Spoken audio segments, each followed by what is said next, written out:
Fold the paper in the center and then list down the measurements needed. Here are the example measurements for 5 to 6 years old. Sleeve length, 5.5 inches. Armhole, 12 inches divided by 2 is 6. In getting the size of the armhole, measure the back and front armhole of your pattern.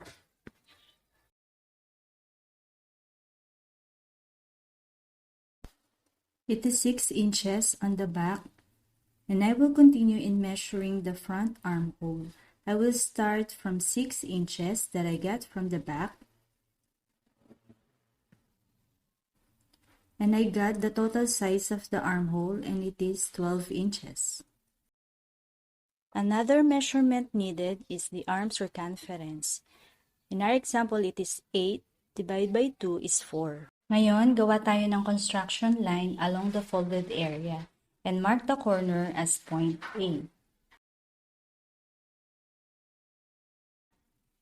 Then A to B is sleeve length. In our example, it is 5.5 inches. And I will mark it as point B. Next is A to C is 4 inches. Then extend points B and C outward.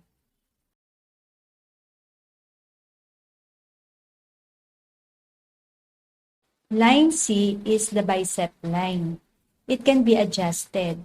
Depende sa kung gaano kaluwang o gaano kasikip ang gusto mong gawin sa manggas mo. Moving it up will make the sleeve wider o mas maluwang. Moving it down or downward will make the sleeve tighter or mas masikip. Mamaya, tuturo ko kung paano ito i-adjust.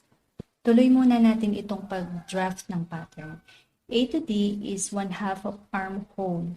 In our example, it is 12 inches divided by 2 is 6. Measure 6 inches diagonally from A to line C. And that is point D. Then B to E is 1/2 of arm circumference. So half of 8 is 4. This is point E. Now connect D to E and A to D. Divide A to D into 4 equal parts.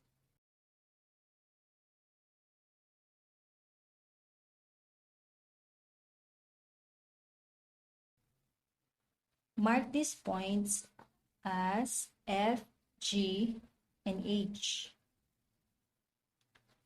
Then from F, measure 1/2 inch. And this is point I. Then from H, measure 1/4 inch downward. Mark it point J. Now mark the center of G and H. Then connect points A, I, and the midway of G and H with French curve. Then turn the French curve on the other side and continue shaping from this point to J and to point D.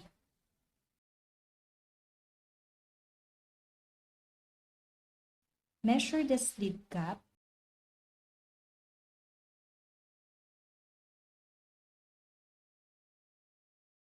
It is more than 6 1/4. It is 6 5/16 to be exact. So yung sobra, para na lang yun sa ising. This sleeve is just right for kids' dress. But of course, you can make a modification on this. So ito yung sinasabi ko kanina kung paano mag-adjust nitong bicep line. In case gusto mo na loose fitting yung sleeve, adjust mo lang ito pataas. Kung gusto mo naman na fitted sleeve, adjust mo lang ito pababa. So example, I want to raise this line 1/4 or 1/2 inch. Let us draw a line here. Example to this line, 6 is half of the armhole. Yan. You will see, lumapad siya ng kaunti.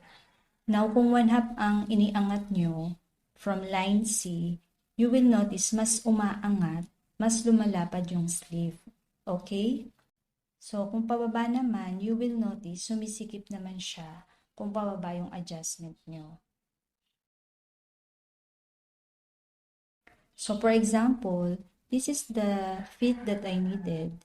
I will connect A to this point, and then I will repeat the procedure that I did a while ago.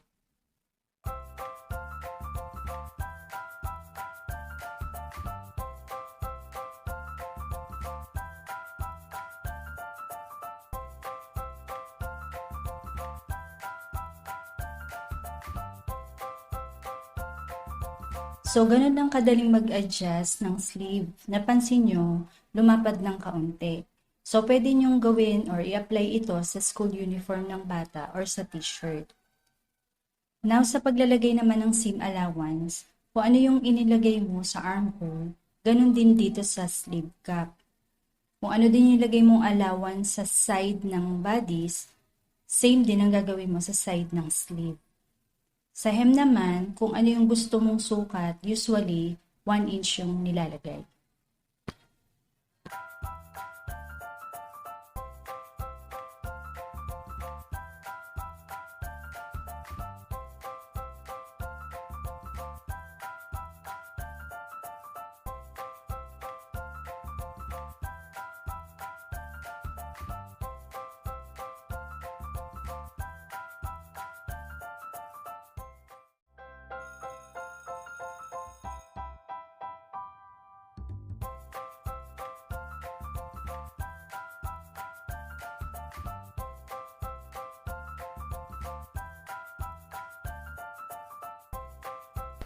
In tracing the sleeve, you can do it using this technique.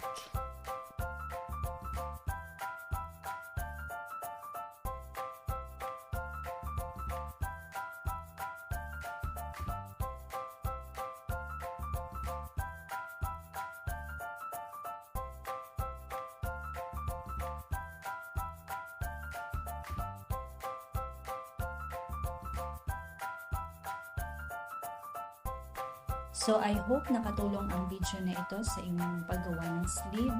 Please like, share, and subscribe. Thank you!